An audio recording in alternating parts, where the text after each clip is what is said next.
नमस्कार भक्तों, आप सब लोग कैसे हैं? आपका मेरे इस चैनल पर हार्दिक स्वागत है। मैं आपके लिए इतनी मेहनत से सारी कहानियाँ इतने भगवान की बनाती हूँ, तो आप मुझे प्लीज़ मोटिवेट करें, आप मेरा साथ दें, मेरे चैनल को लाइक करें, शेयर करें और सब्सक्राइब करें। क्या आप जानते हैं कि अमावस्या की रात स्वयं लक्ष्मी जी कार्तिक अमावस्या की रात ऐसी होती है कि स्वर्ग के द्वार भी खुल जाते हैं और माता लक्ष्मी जी स्वयं पृथ्वी पर आती हैं। लेकिन वो हर घर में नहीं आती, केवल उसी घर में जाती हैं जहाँ दीपक के साथ दिल की रोशनी भी जलती है। कहते हैं उस रात माँ लक्ष्मी सफ़ेद वस्त्रों में कमल फूल संग दहलीज पर आती हैं और देखती हैं कहाँ स्वच्छता है, कहाँ भक्ति है, कहाँ प्रेम और सच्चा है। जो जागता है उस रात उसे ही माँ का दर्शन मिलता है। आज की कहानी में हम जानेंगे लक्ष्मी जी के दिव्य आगमन का वो रहस्य जो आपके जीवन को बदल सकता है। बोलो जय माँ लक्ष्मी। कमेंट में जय माँ लक्ष्मी लिखना ना भूलें। जय माता दी। कार्तिक की अमावस्या की रात गांव में एक अजीब सी शांति पसर गई।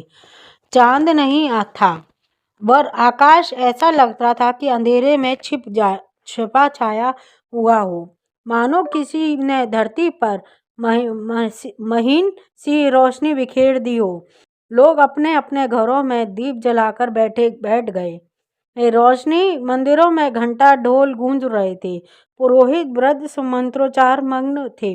उसी रात हवा में कुछ ऐसा महाकाव्य था कि उसने जिसने भी पल रुक कर सुना, वह भीतर अनबुझी उम्मीद जागती मिली। गांव के सबसे पुराने घर में जहां ठाकुर साहब रहते थे, उसी शाम को कुछ असामान्य हुआ। ठाकुर साहब ने धन संपदा में समृद्धि, उनके घर में धन वर्षों से सुख शांति अभाव था। बेटे बहू के बीच दरारें, खेतों में कमी और मन ही मन ठाकुर के चेहरे पर चिंता की रेखाएं गहरी होती जा रही थीं। कार्तिक की अमावस्या और गांव के विद्वानों से सभी सलाह दी, आज रात अगर मनुष्य सच्चे हृदय से दीप जलाए, माता लक्ष्मी की कृपा अवश्य बरसेगी।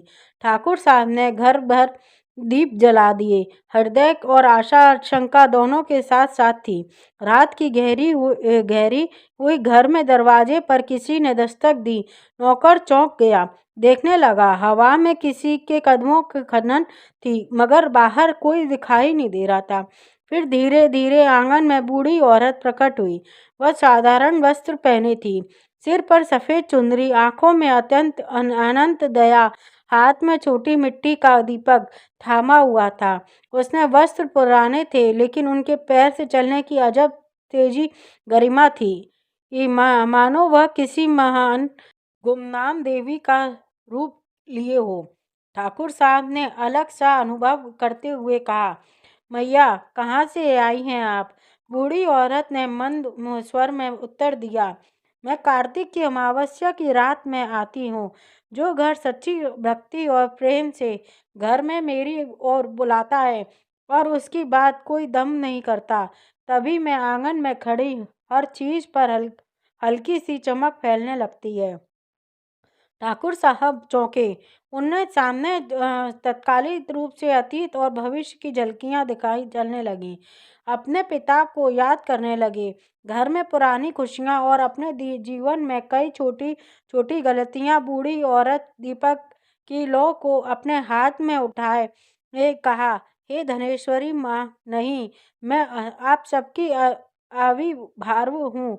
जो सच्चे मन से दिया जलाने पर याद रखो, मैं धन बांटने से पहले वस्तुएं मांगती हूँ, सच्चाई, दया और क्षमा। ठाकुर साहब मन से पिघलने लगा। ऐसा एहसास हुआ कि उन वर्षों में अपने स्वार्थ और अभिमान में परिवार को अनदेखा कर दिया था, और उस औरत को विनम्रता से कहा, यदि आप मांगे तो मैं सब दे दूं। और बूढ़ी औरत मुस्कुराई, मुस्कान ऐसे मानो रात में धुंधली लकीरों पर अचानक सुनहरी रोशनी गिर गई। सिर्फ धन पैसा कहाँ गया पुत्र? जो धन स्थायी रूप से फल देता है, वह प्रेम और मेल से आता है। वह रात गांव भर में अनगिनत घरों में दहलीज पर ऐसे ही आंसू भरी बातें कर रही थी। घर में किसी की अनाथ बालक बनकर आई थी, जिसने बताया कि उसकी माँ भूखी है। किसी ने अन्य और अन्य वह एक बुजुर्ग सदानीर बनकर जिसने कहा कि उसके पास केवल प्रार्थनाएं हैं। जो लोग उसे खाने पीने के वगैरह देते हैं और उनके घर में आनंद की लहर दौड़ जाती है। जो घमंड और लालच से भरे उन्हें कोई उत्तर नहीं देती, तो घर में दीवारों में सर्दी और निराशा की गहरी हो जाती हैं। ठाकुर साहब अपने घर में जो जैसी बोलकन की उसे अपने बेटे के साथ ही वही रात बिताई। बातचीत की अनेक दिनों के बाद खुलकर हुई। बहू से माफ़ी मांगी और पुराने संघर्षों पर आंसू बहाते हुए हंसी बदल गए। और बूढ़ी औरत ने केवल एक बार कहा, तुमने जो दिया है वह फिर लौटेगा, तुम जो उसे बांटोगे। ठाकुर साहब ने उस दूसरे दिन गांव के छोटे-छोटे व्यापारियों और मजदूरों की मदद की बिना दिखावे के धीरे-धीरे घर में जो दरारें थीं वो भरने लगीं। अमावस्या की सुबह सूरज निकला। गांव में के सभी लोग ने देखा कि ठाकुर साहब के आंगन में जहां बूढ़ी औरत खड़ी थी वहां एक छोटी सी तुलसी का पौधा लग गया है।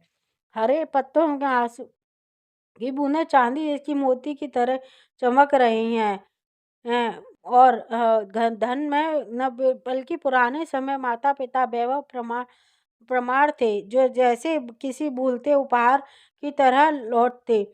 लोग समझ गए यह कोई साधारण घटना नहीं, तो यह पुण्य और सच्चे हृदय की प्रतिफलना है थी। उस समय उस रात की कथा पूरे इलाके में फैल गई और लोगों कार्तिक अमावस्या की रात को अब अधिक गंभीरता से मानने लगे। पर केवल दीप जलाने से नहीं, बल्कि अपने भीतर की रोशनी को भी जगाने से। घर में सचमुच सत्य दया और क्षमा आलोकित वहाँ लक्ष्मी के दर्शन होते हैं। पर यह भी सच था कि लक्ष्मी का रूप हर बार बदलता। कभी वह साधारण अन्न पात्र में आती, तो कभी गांव के भूले बिसरे मंदिर में तिलक झिलमिलाती। उसका उद्देश्य स्पष्ट था। जो भी आत्मा उसके साथ साझा करती, वह धन से अधिक संस्कार, शांति, समृद्धि पाती। यह कथा सुनाने वालों को यह कहना है कि लक्ष्मी केवल सोने चांदी देवी नहीं, वह धर्म, कर्म व भाव देखती हैं। वह रात हमें यही सिखाती हैं कि कार्तिक अमावस्या में अगर हम दीप जलाकर केवल धन की कामना करें और अपने भीतर के कड़वेपन को नहीं मिटाएं, तो वह दीप की लौ भी बुझती रहेगी। अगर हम किसी भूखे और को रोटी दें, किसी को झगड़ा मिटाएं, किसी वृद्ध का हाथ थाम लें, तो लक्ष्मी स्वयं हमारे घर में दहलीज पर प्रकट होती हैं, चाहे वह तीर्थ स्थान किसी भी दूर क्यों ना हो।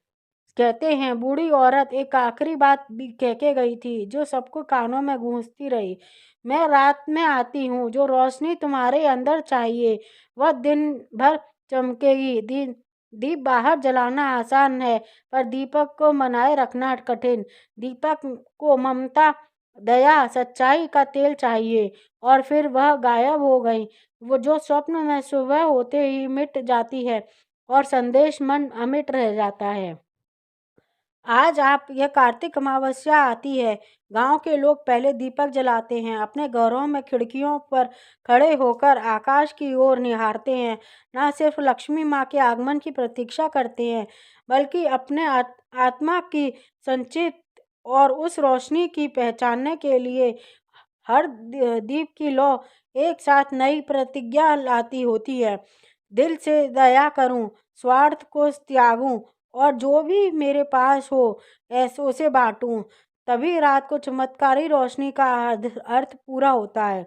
और फिर हम रात को किसी भी रूप में साधारण परिधानों में आकर मुस्कुरा देती हैं। जय माँ लक्ष्मी।